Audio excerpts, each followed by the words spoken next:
সূৰুজমুখী ধাৰাবাহিকখনৰ আজি নিশা আহিবলগীয়া এপিছডৰ প্ৰমো মুকলি হৈছে। আজিৰ প্ৰমৰ প্ৰথম ভাগত আমি দেখিবলৈ পাইছোঁ ৰত্নই কৈ আছিল, বিয়া পতাৰ লগে লগে তোৰ দায়িত্ব বাঢ়িল, খৰচ বাঢ়িল। আগতে তই আমাৰ যোগাৰহে ধৰিছিলি, এতিয়াতো বড়ো যোগাৰ দিব লাগিব, কেনেকৈ মিলাবি তই টকাবোৰ?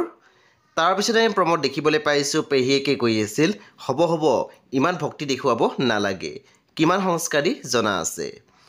তাৰপিছত আমি প্ৰমত দেখিবলৈ পাইছোঁ সোণে কৈ আছিল, চিৰদিনৰ কাৰণে ডিঙিত ওলমিলা, এতিয়া আৰু কষ্ট নিদিওঁ বুলি ক'বলৈ আহিছা, বাকী কি থাকিল হে?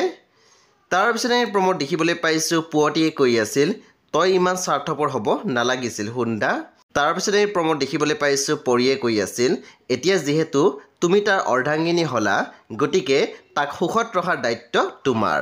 সেই বন্ধু বান্ধৱীসকল, আজি নিশা 8 বজাত ৰং টিভিত আহিবলগীয়া সূৰুজমুখী ধাৰাবাহিকখন খুবেই বেছি ইণ্টাৰেষ্টিং হ'বলৈ গৈ আছে, সেই আপোনালোকে চাবলৈ একেবাৰে নাপাহৰিব। পৰৱৰ্তী আপডেটৰ বাবে আপোনালোকে মোৰ চেনেলটো ছাবস্ক্ৰাইব কৰি কাষত থকা বেল আইকন টিপি দিবলৈ একেবাৰে নাপাহৰিব। আৰু প্লিজ আপোনালোকে মোৰ ভিডিঅ' এটা লাইক কৰি দিব।